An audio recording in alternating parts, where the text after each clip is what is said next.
नमस्कार, स्वागत है आपका फोकस कार्यक्रम में। और थोड़े समय की शांति के बाद इजिप्ट एक बार फिर दुविधा में है। सड़क पे प्रदर्शन चल रहे हैं काहिरा, वहां की राजधानी में। राष्ट्रपति मोहम्मद मोर्सी जो इस बार इस सप्ताह अंत पे एक रेफरेंडम कराने वाले हैं, जनमत करवाने वाले हैं, नई कॉन्स्टिट्यूशन वहां का किस तरह का हो, उसको लेके खासा विरोध है। सेना, सरकार, जनता, अलग अलग राजनीतिक और जो दार्शनिक सोच का अंदाज है उस देश में, सबके बीच में कहीं ना कहीं अंतर विरोध नजर आ रहे हैं। इसी विषय में आज हम फोकस में चर्चा कर रहे हैं। तो Shriram Chauliya, professor and dean, Jindal school of international study. Shriram Chauliya साहब, एक खास महत्व है, लेकिन एक बार इस समय अगर फिर मिस्र की राजनीति की तरफ लौटे, तो अगर जीत भी जाते हैं राष्ट्रपति मोर्सी साहब और विपक्ष की हार भी हो जाती है, तब भी इसमें मतलब तनाव और संभावनाओं का जो एक तरह से झगड़ा शुरू हुआ है वो समाप्त होने के आसार नहीं है। तो मतलब एक टेंशन रहेगी, इंस्टेबिलिटी रहेगी। जी बिल्कुल, संतुलन का मामला है यहाँ पे। असंतुलन बहुत है, बैलेंस ऑफ पावर नहीं है।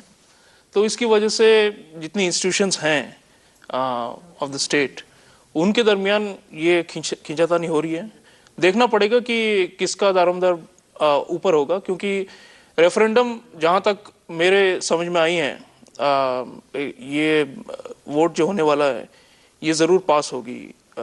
सिंपल बहुमत हो जाएगी, क्योंकि इस्लामिस्ट जो कहते हैं या इस्लाम पसंद जो ग्रुप्स हैं, ये ऑलमोस्ट 70-75% जो है पिछली बार दोनों ने मिलाकर जीती थी। मॉडरेट इस्लामिस्ट और एक्सट्रीम इस्लामिस्ट जो भी कह लीजिए, सलाफिस्ट एंड ये इखवान, इन दोनों को मिलाकर। तो मुझे लग रहा है कि पास हो जाएगा। लेकिन फिर ये होगा कि ये जो विरोध की जो राजनीति है, सड़कों पे आने का, प्रेसिडेंशियल पैलेस के को घेर लेना, इस तरह की जो पॉलिटिक्स है, ये खास देखा जाता है क्रांतियों के बाद। तो ये पिछले 1-1.5 साल से चलता आ रहा है और मुझे नहीं लग रहा कि ये कभी बुझने वाली है आने कई सालों के लिए। क्योंकि तब तक ये होगा कि जैसे कानून निकलेंगे संविधान से, जैसे उसकी रूल्स बनेंगी, जैसे उसकी इम्प्लीमेंटेशन होगी, तब जाकर पता चलेगा कि किसके हाथ में ये बैलेंस ऑफ पावर जा रहा है। और तब तक कोशिश रहेंगी अलग अलग जो फैक्शंस है इजिप्ट की राजनीति में कि किसका आगे बढ़ेगा, कौन आगे जा सकता है। और अब ये माहौल है कि चूंकि इलेक्शंस में ये जो धर्मनिरपेक्ष जो गुट अपने आप को कहलाते हैं, या प्रो वेस्टर्न और प्रो लिबरल, या जो मानवाधिकार वाले जो ग्रुप्स कह रहे हैं कि संविधान हमारे हितों के खिलाफ है, इन सब में अभी ये शंका है कि हमारे डेमोक्रेसी का मतलब क्या है। ये सिर्फ मेजॉरिटी बहुमत का रूल है, या फिर हम सबकी भी राय और हम सबकी भी जो हक हुकूक है उन सब का ठीक से प्रोटेक्शन रहेगी। तो ये सबसे बड़ा मामला है अभी, क्यों इनको कैसे कॉल किया जाए। पुराने जमाने में तो पुलिस और लाठीचार्ज और ऊंटों के ऊपर बैठ के लोग मारते थे इन्हें, जब मुबारक का शासन था। अब तो वो नहीं किया जाता है। तो हालांकि मोर्सी ने बहुत काफी मिस्टेक्स करे हैं पिछले कुछ महीनों में, उसके बावजूद ये नहीं हुआ कि टोटल जैसे एक क्रैकडाउन की तरह इस तरह का हो ही नहीं सकता। क्रैकडाउन की so there is a window of opportunity, एक पॉलिटिकल स्पेस है जिसके अंदर लोग की दुनिया से तो आप निकल के बाहर आए, इतनी जल्दी वापस उसमें तो नहीं जा सकते। डॉक्टर श्रीराम चौलिया, ये जो जुडिशरी भी एक वहां पे अब एक की फिगर बन गई, क्योंकि उसमें भी राष्ट्रपति मोर्सी के पक्ष लेने वाले, उनके खिलाफ, मतलब वहां भी राजनीति है। जी, एक जजेस क्लब करके एक बड़ा इंस्टीट्यूशन है जो कि पुराने रजीम के साथ जिनकी काफी सहानुभूति है, और इन्हीं में से कुछ फिगर्स हैं जो कि कोशिश कर रहे हैं कि किसी न किसी तरह ये कॉन्स्टिट्यूएंट असेंबली को भी रद्द कर दिया जाए।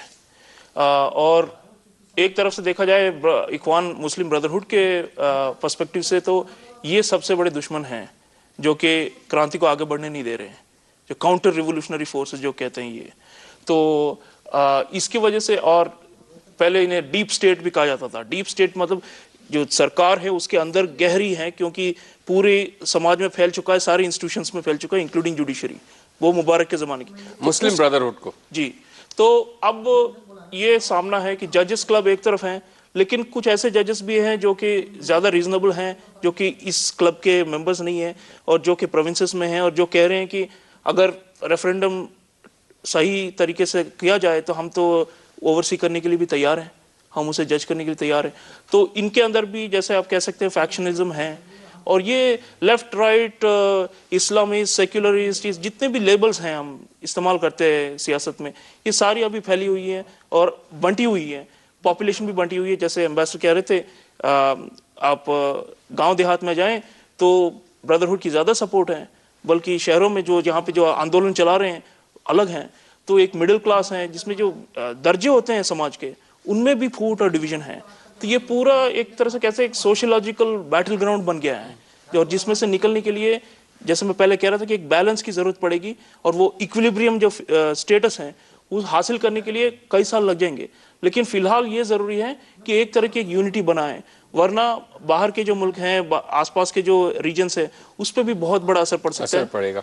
तो कुल मिला के ऐसा लग रहा है डॉक्टर चौलिया कि जो इंटरनल उनकी आंतरिक जो भी समस्याएं हों और जिस भी तरह से वो निपट रहे हों, लेकिन कहीं ना कहीं बाहर अंतर्राष्ट्रीय मंच पे उनको अभी अपना काफी एक मॉडरेट फेस रखना है, क्योंकि वो ऐसा चाहते हैं, ऐसे उनकी रणनीति है, ऐसी उनकी स्ट्रैटेजी है मुस्लिम ब्रदरहुड और प्रेसिडेंट मोर्सी की।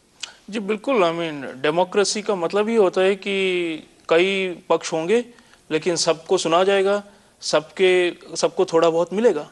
और अगर ऐसा नहीं हो रहा है तो तभी इस तरह की बहुत बड़ी वारदातें होने लगती है। तो मुझे लग रहा है कि अभी आने वाले वक्त में देखेंगे कि ये जो मॉडरेशन का जो है ये अंतर्राष्ट्रीय लेवल पे बनाए रखेंगे, लेकिन फिर इसमें भी तब्दीलियां हैं। अभी सुन्नी शिया जो ये डिवीजन है ये भी काफ़ी बढ़ता आ रहा है।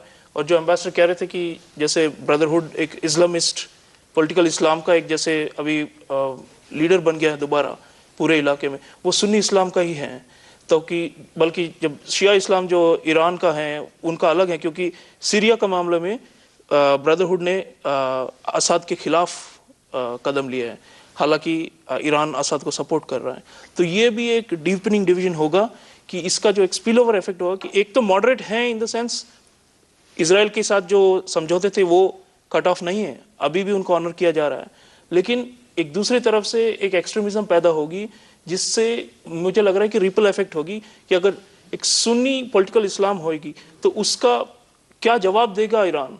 और मोहम्मद मर्सी तो जब तेहरान गए थे तो काफ़ी अनबन रही ईरान और इजिप्ट के दरमियान। तो ये शिया सुन्नी जो फैक्टर है ये और भी कॉम्प्लिकेट कर रहा है इस मामले को। और सीरिया और लेबनान की जो मिक्स्ड पॉपुलेशंस हैं और जहाँ पे इस तरह की शिया सुन्नी कॉन्फ्लिक्ट चल रहा है, मुझे लग रहा है कि इजिप्ट की जो इवोल्यूशन है उसका खास उस पर भी असर पड़ेगा। आप सभी का भी बहुत शुक्रिया जिन्होंने इस प्रोग्राम को देखा, आपके अपने और देश के सबसे बड़े टेलीविजन न्यूज नेटवर्क पे। फिलहाल हमें अनुमति दीजिए। नमस्कार और शुभ रात्रि।